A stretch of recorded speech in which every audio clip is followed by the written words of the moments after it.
Kaiser Permanente Guide to Medicare Basics. The National Medicare Program, which was created in 1965, has given people peace of mind and the security of knowing they'll have access to health coverage. Medicare is administered by the Centers for Medicare and Medicaid Services, or CMS, and provides health care coverage to people who are 65 and over and people under 65 who have certain disabilities, including end-stage renal disease after diagnosis. Medicare is made up of Parts A, B, C, and D. We'll explore each one so you have the information you need.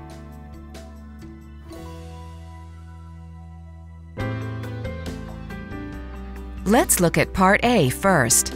Part A is hospital insurance and provides coverage for inpatient hospital, skilled nursing, hospice, home health care. Services not covered under Part A include custodial care and long-term care. If you've worked at least 10 years of Social Security covered employment and are over 65, you generally will pay no monthly premium for Part A. Once you're eligible, you can sign up at your Social Security office. Then you'll receive a red, white, and blue Medicare card.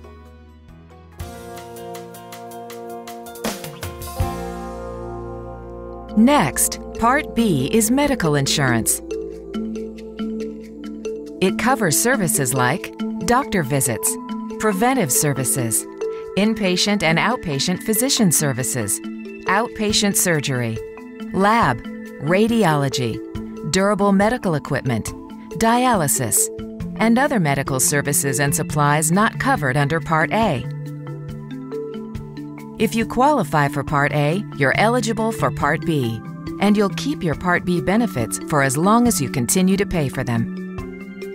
And here's something important to remember. You must sign up for Part B once you are eligible, because if you don't, you may have to pay a late enrollment penalty. This penalty increases the Part B monthly premium by 10% for each 12-month period you decline coverage. And that amount is not a one-time penalty. It lasts for as long as you remain enrolled in Part B. There are exceptions to this penalty, such as a person or their spouse who continues to work after age 65. We've now covered Part A and Part B, which together make up Original Medicare. Keep in mind that your employer group or trust fund sponsored plans likely offer additional coverage to Original Medicare.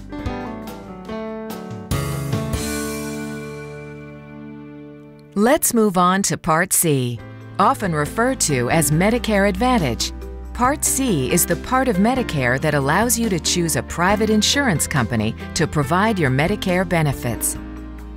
Medicare Advantage plans must cover all of the services that Original Medicare covers. However, hospice care and certain care for clinical research studies are exceptions. They're covered under Original Medicare and not Medicare Advantage plans. If you have a Medicare Advantage plan and need these services, you can still have them covered under Original Medicare. Medicare Advantage plans feature a network of providers that you must use for care. If you choose to see an out-of-network provider, you'll be financially responsible, except in the case of an emergency or urgent care. When you sign up with a Medicare Advantage plan, you still have Medicare. You'll just receive your health care coverage through a private insurance company. Once you're enrolled, you will only need to show the Medicare Advantage plan's member ID card to get care. But you should still keep your red, white, and blue Medicare card.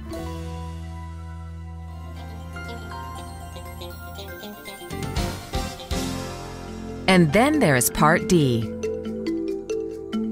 Part D provides outpatient prescription drug coverage. A Part D plan must have a list of covered drugs called a formulary. And you may only have one Part D plan at a time. You're eligible for Part D if you are entitled to benefits under Part A and/or enrolled in Part B. The only way you can enroll in Part D is through one of these options: a Medicare Advantage plan that includes Part D prescription drug coverage, a standalone prescription drug plan, which offers prescription drug coverage only, and some employers and unions. Like Part B, Part D also has a late enrollment penalty. The penalty for Part D is 1% of the monthly premium for every month that you defer your enrollment. This penalty does not apply to those who are eligible for low-income subsidy, also called Extra Help. To apply for this program and get assistance in paying for your prescription drug premiums and costs, contact Social Security or your state Medicaid office, or call 1-800-MEDICARE for more information.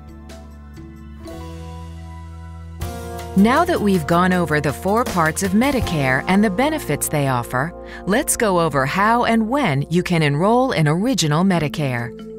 The initial enrollment period for Original Medicare begins 3 months before your 65th birthday and ends 3 months after the month you turn 65, a total of 7 months.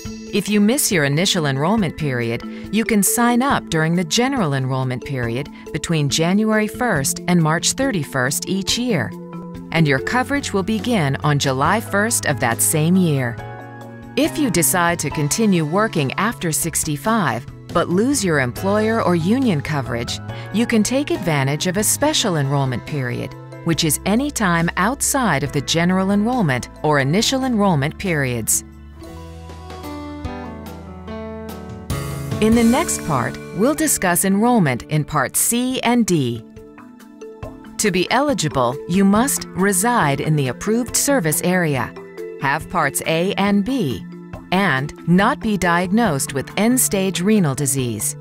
Some exceptions apply, such as you have an employer or union health plan or other health coverage through a company that offers Medicare Advantage plans. You may be able to join one of their Medicare Advantage plans. Most Medicare Advantage plans have limited enrollment periods. The initial enrollment period for a Medicare Advantage plan with Part D is the same as Original Medicare. If you are retiring at age 65, you have a total of 7 months to enroll. The 3 months before you turn 65, your birthday month, and the 3 months after you turn 65. You may qualify for a continuous enrollment period if you are eligible for low-income subsidy, also referred to as Extra Help. To see if you qualify for Extra Help, call 1-800-MEDICARE. There are also special election periods based on individual beneficiary qualifications that allow you to change plans or enroll in a new Medicare Advantage plan outside of the regular enrollment periods. Examples of these special election periods are loss of employer or union group coverage, qualification for low-income status, relocation, you have moved or are moving.